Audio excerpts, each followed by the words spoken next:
शिक्षक भर्ती की तैयारी करने वाले सभी विद्यार्थियों को हमारे YouTube चैनल पर हार्दिक अभिनंदन।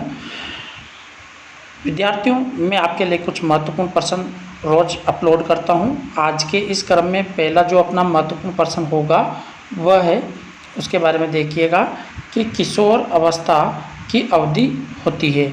तो किशोर अवस्था की जो अवधि होती है विद्यार्थियों, वो होती है 12 से 19 वर्ष। ये इसका राइट आंसर है। हालांकि इसके 4 ऑप्शन और दे रखे हैं, 10 से 14, 15 से 20 और 20 से 25। तो राइट आंसर होगा इसका अपने पास में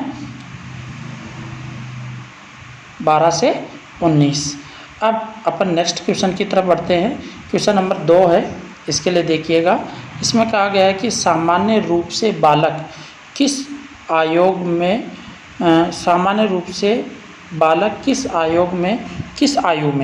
यहाँ पे आप आयु पढ़ना, इसको किस आयु में बोलना सीख जाता है। तो सामान्य रूप से बालक बोलना सीख जाता है अपने पास में 11 माह की आयु में। इसके बाद में नेक्स्ट क्वेश्चन है, क्वेश्चन नंबर 3। इसका भी आप राइट आंसर सोचिएगा।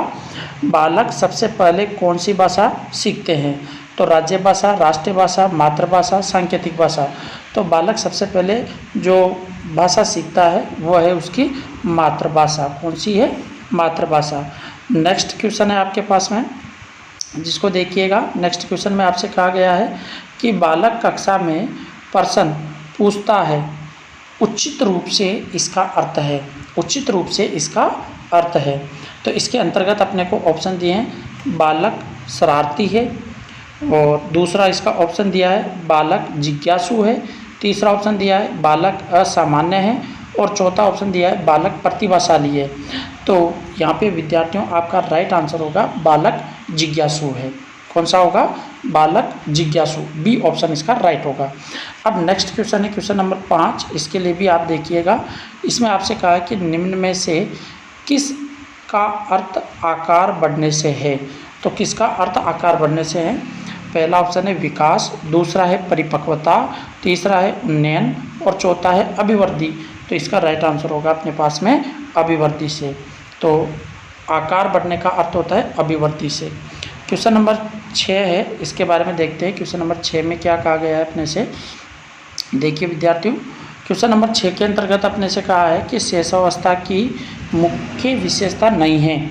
सीखने की प्रक्रिया में तीव्रता, जिज्ञासा की प्रवृत्ति, अनुकरण के द्वारा सीखने की प्रवृत्ति, और द ऑप्शन है चिंतन प्रक्रिया। तो इसका हमारे पास में राइट आंसर होगा चिंतन प्रक्रिया। तो ये शेषावस्था की मुख्य विशेषता नहीं है, क्योंकि शेषावस्था में बालक चिंतन नहीं कर सकता।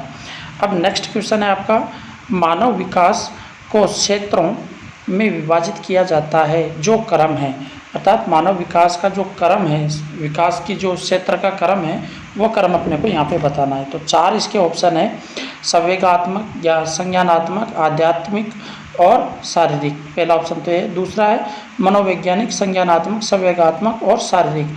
तीसरा है शारीरिक, आध्यात्मिक, संज्ञानात्मक और सामाजिक, और चौथा है शारीरिक, संज्ञानात्मक, संवेगात्मक और सामाजिक। तो इसका जो राइट आंसर होगा वो होगा हमारे पास में डी ऑप्शन। कौन सा होगा इसका राइट आंसर? डी ऑप्शन होगा। तो ये आपको ध्यान रखना है। इसके बाद में नेक्स्ट क्वेश्चन है, बाल अध्ययन की विधि निरीक्षण का प्रतिपादन किया था। बाल अध्ययन की विधि निरीक्षण, कौन सी विधि है? निरीक्षण विधि का प्रतिपादन किया था। तो इसका प्रतिपादन किया था वो मैं आपको डायरेक्ट आंसर बता दूं। इसका देखो 4 ऑप्शन तो वुडवर्थ, टाइमैन, वाटसन और प्रियर दिया है, और इसका जो राइट आंसर है वह है वाटसन। तो ध्यान रखिएगा। क्वेश्चन नंबर 9 है, इसके लिए भी देखते हैं। बालक के विकास में वातावरण का प्रभाव नहीं पड़ता है। तो शारीरिक विकास का प्रभाव नहीं पड़ता है। क्वेश्चन में कहा है नहीं पड़ता है ना, बालक के विकास में वातावरण का प्रभाव नहीं पड़ता है। तो किनका वातावरण का कौन सा प्रभाव नहीं पड़ता? शारीरिक विकास पर प्रभाव पड़ेगा, मानसिक विकास पर प्रभाव पड़ेगा, सामाजिक विकास पर प्रभाव पड़ेगा, बुद्धि के विकास पर प्रभाव नहीं पड़ेगा। ये ध्यान रखना। यहाँ पे इसका राइट जो आंसर रहेगा वो रहेगा बुद्धि के विकास पर प्रभाव। ठीक है, क्योंकि बुद्धि अलग चीज़ है, और जो हमारा विकास की परिवर्ती गति है, शारीरिक, मानसिक, सामाजिक, ये बालक को वातावरण के ऊपर निर्भर करते हैं। तो इनका प्रभाव तो सर्वाधिक पड़ता है उन पर। बुद्धि बालक की, ये जरूरी नहीं कि वातावरण कैसा है, फिर भी वो इंटेलिजेंट हो सकता है। क्वेश्चन नंबर 10 है, इसके लिए भी देखते हैं। विकास की विशेषता नहीं है, क्वेश्चन नंबर 10 में कहा है विकास की विशेषता नहीं है। तो कौन सी विशेषता नहीं है वो देखिएगा, आपके पास में 4 ऑप्शन इसके दिए हैं। काम प्रवृत्ति की न्यूनता, ये काम प्रवृत्ति की न्यूनता है भाई, आप इसको थोड़ा सा ध्यान से पढ़ना, काम प्रवृत्ति की न्यूनता। दूसरा है समलैंगिक मित्रता, और तीसरा है उत्तरदायित्व की भावना, और चौथा है इनमें से कोई नहीं। तो यहाँ पे हमारा राइट आंसर होगा इनमें से कोई नहीं, क्योंकि हमसे क्वेश्चन में पूछा है विकास की विशेषता नहीं है। तो देखो ये काम प्रवृत्ति की न्यूनता पाई जाती है बालकों में, विकास है ना, बाल विकास के अंतर्गत। समलैंगिक मित्रता पाई जाती है बालकों के अंतर्गत, और उत्तरदायित्व की भावना भी उनके अंतर्गत पाई जाती है। तो इसका आंसर, इसका राइट आंसर होगा इनमें से कोई नहीं। तो सभी विद्यार्थियों को बहुत बहुत धन्यवाद जिन्होंने हमारी वीडियो देखी है अंत तक, और दोस्तों हमारे चैनल को ज़रूर सब्सक्राइब कीजिए और अन्य दोस्तों तक भी इसको शेयर कीजिए। Thank you.